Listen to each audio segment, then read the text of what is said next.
Então, tá bom, vamos começar lá pelo seu modelo de dinheiro. Aliás, você segue esse cara? Ele é uma referência pra você? Ele se é de que tipo? Você como um cara que estuda finanças, dinheiro, o Steve Harvecker pra você é um cara que é referência? Já foi, continua sendo? Então, eu acho que o livro é um clássico dessa parte das finanças e muito bom para quem é iniciante. Tanto que no meu curso, quando eu fui estruturar o primeiro módulo, mentalidade, ele é muito inspirado no que a gente vê aqui no livro, sobre essa questão de modelo de dinheiro, né, crenças negativas quanto Sim. ao dinheiro, substituição dos arquivos ruins pelos bons, usando o linguajar aqui do livro. Então, eu acho o livro muito bom. Muito bom. E eu nem lembrava que era tão bom assim, porque fazia muito tempo que eu já tinha Aham. lido. Só que eu não sei como é que ele tá em rede social hoje. O que eu sei é que, na minha opinião, ele tá melhor do que o Kiyosaki. Porque o Kiyosaki fala muita coisa em rede social, ele tá prevendo uma crise a cada mês. E aí ele acaba perdendo um pouco, né, o punch que ele tinha. É, Tem o até um. Kiyosaki, que é ele prevê o apocalipse todo dia, né, mano? Exato. Até no Twitter outro dia ele postou um negócio lá. Fiz até um vídeo com base no que ele tinha postado. Ele fala: ó, o mercado vai cair agora em outubro. O mercado só subiu. O Bitcoin subiu pra Você leu, cacete. assim, só um parênteses, você leu o fake dele? O livro? Do Robert O... Kiyosaki? Não, eu li o Pai Rico, Pai Pobre. Ele Livraço. escreveu vários depois, eu É. não li os outros. Tá, que ele fala um pouco E disso até também. alguns, né? Mas não todos. Mas o Kiyosaki, como ele tá errando muito, ele acabou perdendo um pouco do brilho que ele tinha antes. Até tinha um comentário no Twitter dele que eu achei muito bom, assim, muito sincero pra ele. Falou: cara, você escreveu um ótimo livro de finanças pessoais, só que agora você tá prevendo um apocalipse a cada mês. Sim, Segura a onda, né? sim. Então, o T. Harv Eker, eu acho que ele deu uma sumida um pouco, assim, de rede social. Até os eventos que eles faziam, acho que por conta da pandemia eu não vi mais acontecer, mas já tinha perdido também um pouco daquele hype que teve lá em 2016, 2017. Sim. Acho que a dinâmica de rede social acabou criando muita concorrência para eles. Mas o livro em si, eu acho ótimo, cara. Eu também. Até quando você falou esse negócio de escrever as metas no papel, eu lembro que no meu treinamento eles mandaram fazer a mesma coisa. E o número que eu escrevi na época foi 1 milhão. Porque era o que eu Aham. queria ter, né? Era o objetivo de número redondo mais próximo, assim. E quando eu falei, né, pra Malu quanto eu queria, meu número era maior que o dela, inclusive. Sim. Aí logo depois o palestrante ele falou uma frase que tá no livro aqui.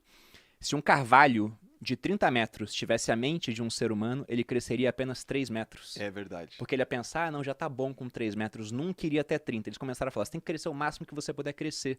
E é incrível quando você fala: você foi em 2017, foi em 2016. A gente pega, né? 5 anos depois, no meu caso, 4 no teu, esses números hoje ficaram pequenos pra gente. É. É até um conceito que ele bota aqui no livro: o termostato financeiro. Ele Sim. fala que cada pessoa tem um termostato.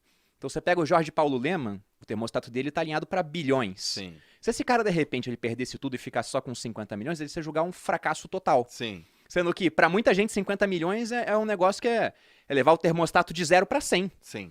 Porque é um número totalmente real. Então lá eu tenho que reajustar meu termostato financeiro, porque para chegar a 1 milhão, bastava continuar fazendo o que eu já estava fazendo. Não estava tão longe assim mais naquela época. Eu já tinha uma certa previsibilidade de que não ia demorar tanto tempo. Com rendimento, né, com investimento. Agora, para ter números maiores, não era só melhorar aquele processo, era fazer algo novo. Então, quando o meu termostato mudou, que eu falei: vamos fazer uma coisa nova, fazer palestra. Então, Aham. foi ali naquele evento.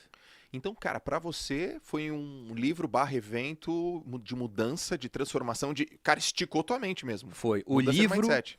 lá em 2007, foi muito bom, porque ele não fala em como investir.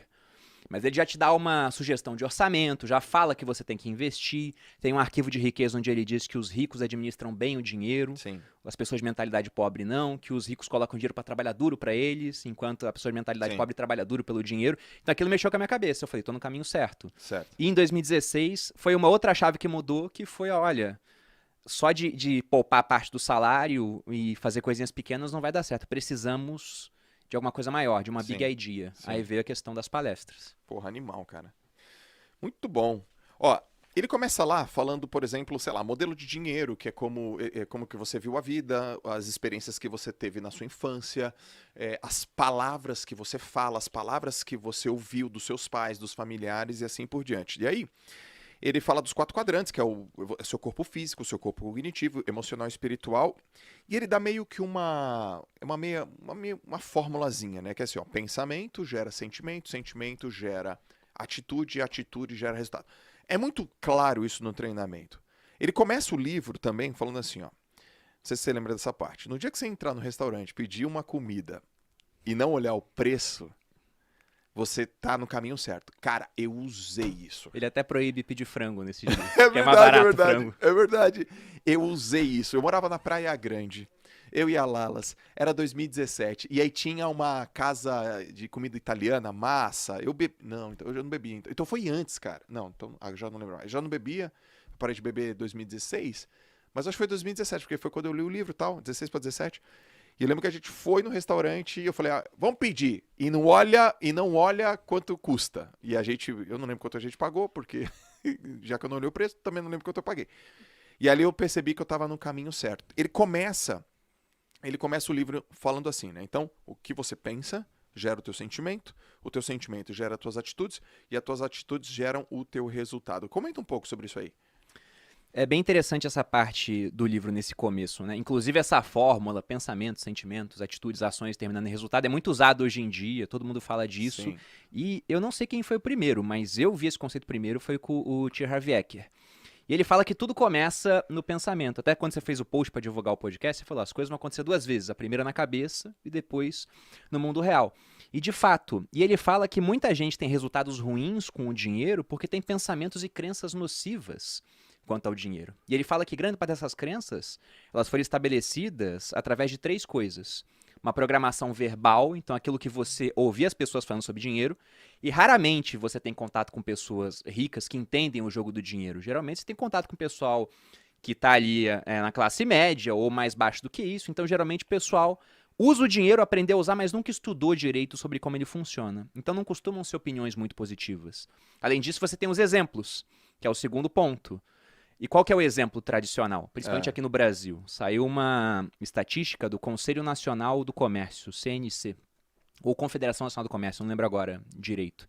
Mas falando que 70% das famílias brasileiras estão endividadas. Então, por mais que, vamos supor que a prática verbal fosse positiva quanto a dinheiro, no exemplo, o normal no Brasil, Sim. ou pelo menos o comum, né, não deveria ser o normal, é as pessoas estarem endividadas. E o último ponto é uma experiência específica com grande carga emocional. Ele dá exemplos no livro, ele dá exemplo da mulher dele, que sempre que pedia dinheiro era pro pai porque a mãe nunca tinha. Sim. Aí o arquivo que ela tinha, quem tem dinheiro é o homem, Sim. né? A mulher não precisa ter dinheiro e toda vez que ela queria alguma coisa pedia pro marido. Sim. E aquilo gerava conflito entre eles. Ele dá o exemplo de uma moça que o pai morreu nos braços por preocupação financeira. A moça virou enfermeira, talvez até para salvar o pai, né, inconscientemente, e toda vez que ela ganhava dinheiro, ela achava que aquilo era errado.